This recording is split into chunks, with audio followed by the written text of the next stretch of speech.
Hello guys, Sean Fogarty here. 5 things learnt from Manchester City 2, Paris Saint-Germain 1 from last night. I thought we were excellent in the first half. It was like 3 or 4 or 5 crucial blocks by PSG defenders, and on another day we could have had the game over and done with at half time. I think if we had Haaland on the pitch, PSG wouldn't have even had a chance in the second half. That's how crucial I think for City the Haaland signing actually is. I think, on to the 5th point, I actually think this has shown how key Sterling is, because even though he hasn't had that good of a season so far, in the games he has played in, he has had quite a good impact. He got the goal against Bruges, he changed the game around there. He scored last night, even though he didn't have a lot of impact on the game before that, he was still there to tap it in. Even though it was only a tap-in, he has missed chances like that in the past, like the Lyon chance, and like other big chances in big games like that before. So credit to Sterling. And I think that needs to make us give him a new contract, because I think if we did lose Sterling, it would actually be hard to find anyone in to replace him that would actually be as good as him. And I think with a striker in the City team, he'd be even better than he already is at the moment.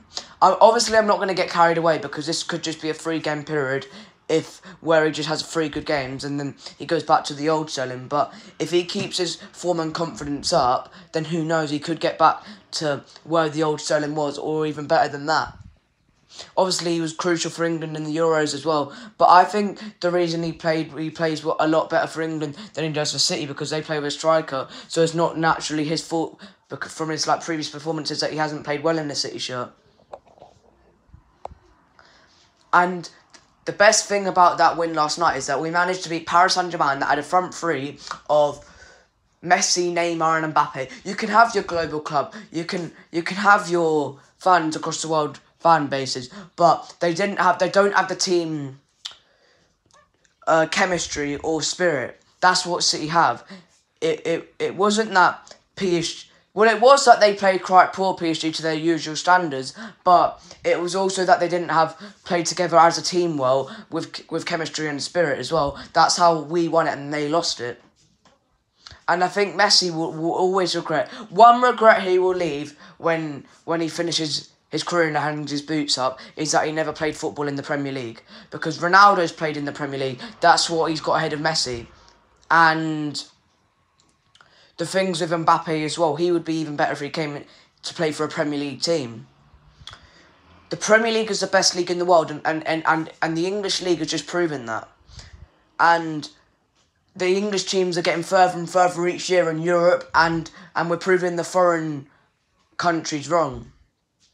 The 4th thing that we learned is that Bernardo Silva has got us to sign a new contract, because if we lost him, then we might as well give up all our hope, because he's our best player. Even though De Bruyne is class on his day, this season he hasn't had a great season as of so far. Bernardo Silva has been City's best player. In my opinion, he is the best football player in the world at this moment and current time. Well, I'm not saying he's the best player in the world, because obviously I think Messi's a bit up above there and better than him, but he's up there, Bernardo Silva is. Even though he might not get as many goals or as assists as like Messi does, or do like the fancy tricks, but like his work ethic and his tracking back and his tackles, in my opinion, he's up there with with Ronaldo and Messi. In my opinion, Bernardo Silva, I think he's in the top 3 best players in the world, maybe even the best on current form. I think if we lost him, we might as well give up all our hope, because the way we play football, Bernardo Silva is so key. And when he's injured and when he's not on the pitch, we look really considerably worse to what we do when he is on the pitch. And I think he's absolutely magnificent. He's very versatile as well. He can play in the middle, he can play on the right, he can play through the middle, and he could even do a good old job at maybe like left back or right back, because he's got the physical. Even though he's not the biggest, he has got quite strong and he has got good tackling ability.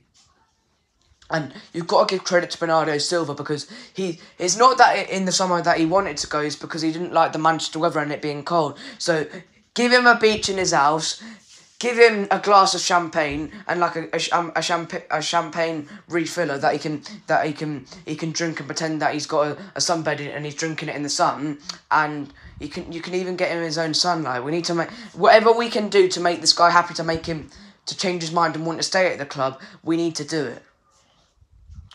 The third thing that we learned is that City are up there now, because United have been on the decline over the past years since Ferguson left, and Liverpool, yes, they've won it 6 times, but I don't necessarily think in the year that they won it against Tottenham, overall, football-wise, they were the best team in Europe that year, even though they did win it.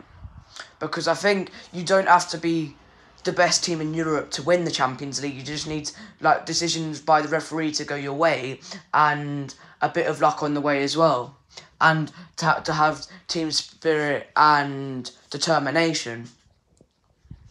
The second thing that we learned is that Pep Guardiola, tactical genius in that game, masterclass, because Pochettino, if I'm saying this right, because I read this a couple years ago, that Pochettino beat Pep more than any other manager. If that's still correct, that's revenge on Pochettino, because Pochettino in recent times, in his time at Spurs, got the better out of Pep, because I remember the time where we beat Spurs 4-3, but we still went out on away goals because Sterling scored, but it wasn't given because it was ruled out by VAR. So Pep will feel like good in that reason, but it would also feel good that we're not too far away from being where we want to be, which is champions of Europe.